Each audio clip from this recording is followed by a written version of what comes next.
ಸ್ನೇಹಿತರೆ, ನಿಮಗೆಲ್ಲ ಒಂದು ಸಿಹಿ ಸುದ್ದಿ. ಅತಿ ಶೀಘ್ರದಲ್ಲೇ ನಮ್ಮ ಹಾಸ್ಪಿಟಲಲ್ಲಿ ರೋಬೋಟಿಕ್ ನೀ ರಿಪ್ಲೇಸ್ಮೆಂಟ್ ಅನ್ನು ಸ್ಟಾರ್ಟ್ ಮಾಡ್ತಾ ಇದ್ದೇವೆ. ಇನ್ನೊಂದು ಕೇವಲ ಒಂದು 10-15 ದಿನದಲ್ಲಿ ನಮ್ಮಲ್ಲಿ ರೋಬೋಟಿಕ್ ನೀ ರಿಪ್ಲೇಸ್ಮೆಂಟ್ ಸ್ಟಾರ್ಟ್ ಆಗ್ತಾ ಇದೆ.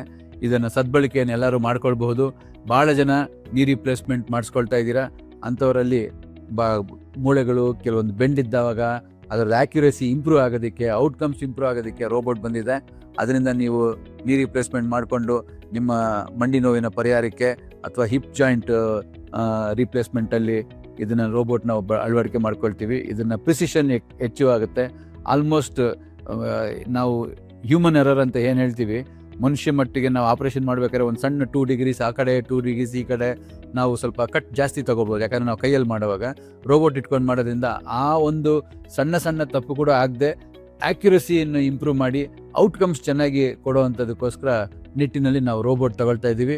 ಇದನ್ನು ನೀವೆಲ್ಲರೂ ಉಪಯೋಗ ಮಾಡ್ಕೊಳ್ಬೋದು ಅಂತ ನನ್ನ ಕಳಕಳಿಯ ವಿನಂತಿ.